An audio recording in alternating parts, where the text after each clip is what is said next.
नमस्कार फ्रेंड, मी राधिका तुमचं स्वागत करते माझ्या राधिका रेसिपी मराठीमध्ये। मी बनवणार आहे वाटाण्याची स्वादिष्ट हॉटेलसारखी भाजी। हॉटेलसारखी भाजी घरी कशी बनवता येईल त्यासाठी मी काही टिप्स सांगणार आहे, ज्याने आपल्या भाजीला हॉटेलच्या भाजीसारखी चव येईल, भाजीला तरी येईल आणि भाजी चमचमीत कशी होईल। त्यासाठी तुम्ही व्हिडिओ शेवटपर्यंत बघा। व्हिडिओला लाईक आणि चॅनलला सबस्क्राइब करून घ्या।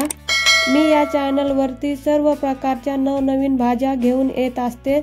चला तर आपण बनवूया हॉटेलप्रमाणे वाटाण्याची भाजी। मी इथे वाटाण्याची भाजी बनवण्यासाठी 200 ग्राम वाटाणे घेतलेले आहे। हे वल्ले वाटाणे आहे।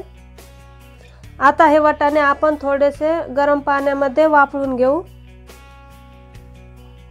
आता इथे गॅसवरती मी कढाई ठेवलेली आहे। कढाईमध्ये 2 ग्लास पाणी टाकलं।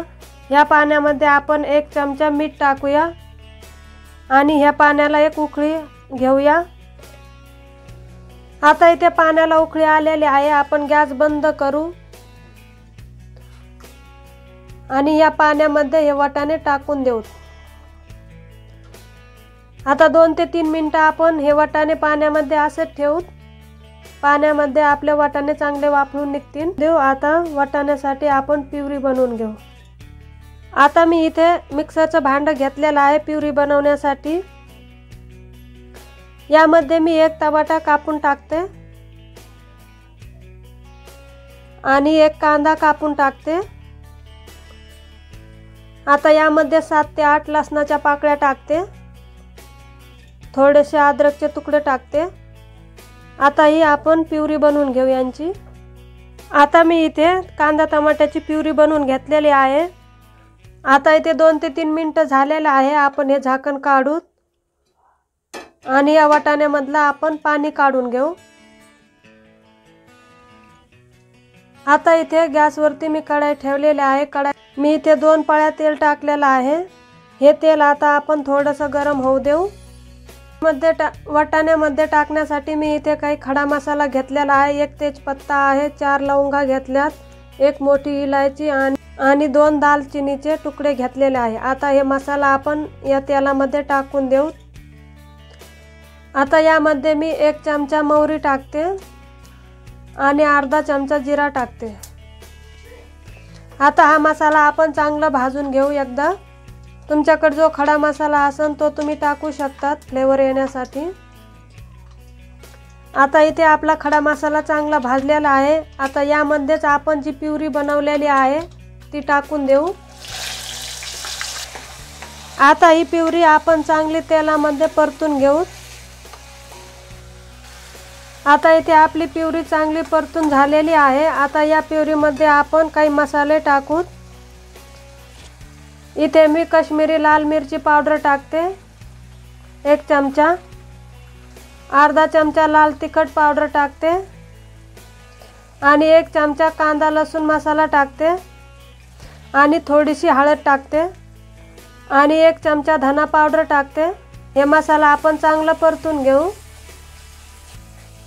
मसाला आपल्याला कमी गॅसवरतीच परतायचा। ह्या मसाल्यामध्ये इथे आपण थोडंसं पाणी टाकू आणि मसाला चांगला परतून घेऊ। आता यावरती आपण 1 ते 1.5 मिनिटं असं झाकण ठेवून देऊ। आता इथे 2 मिनिटं झालेले आहे। आपण हे झाकण आता काढून घेऊ। तुम्ही बघू शकता आपल्या मसाल्याने तेल सोडलेला आहे, याचा अर्थ आपला मसाला चांगला परतलेला आहे। आता हे मसाला आपण एकदा हलवून घेऊ। आता यामध्ये आपण वाटाणे टाकून देऊ। या वाटाण्यावरून आपण थोडीशी कोथिंबीर टाकून देऊ आणि चवीनुसार मीठ टाकू। आता हे आपण चांगलं हलवून घेऊ। हे वाटाणा आपल्याला मसाल्यामध्ये चांगलं एकदा परतून घ्यायचं।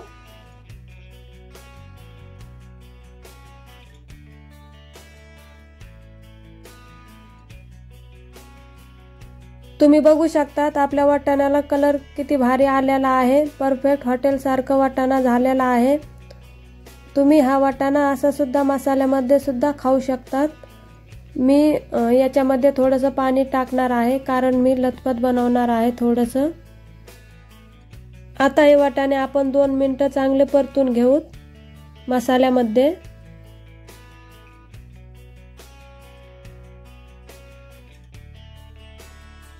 आता इथे आपला वाटाणा चांगला मसाल्यामध्ये परतलेला आहे. आता यामध्ये आपण पाणी टाकूया. इथे मी 2 ग्लास पाणी टाकते. तुम्ही तुमच्या आवडीनुसार पाणी टाकू शकता. तुम्हाला कसा रस्सा बनायचा, घट्ट की पातळ. आता एकदा आपण हे हलवून घेऊ. आता आपण इथे वाटाणा शिजायला ठेवून देऊ. 5 ते 6 मिनिटं आपल्याला कमी गॅसवरती वाटाणा ठेवायचा.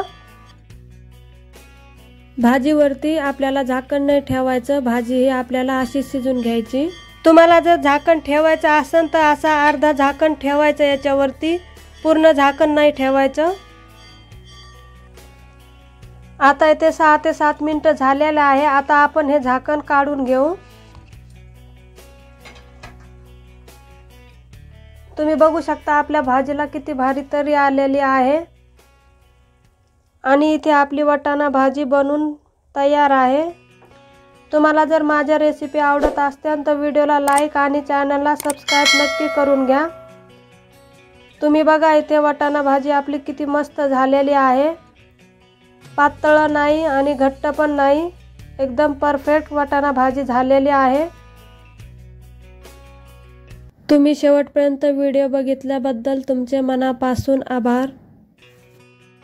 मी भाजीवरती झाकण नाही ठेवायला सांगितलं, कारण की आपण जेव्हा भाजीवरती पूर्ण झाकण ठेवतो तेव्हा भाजीला अशी तरी येत नाही जशी आता या भाजीला तरी आलेली आहे.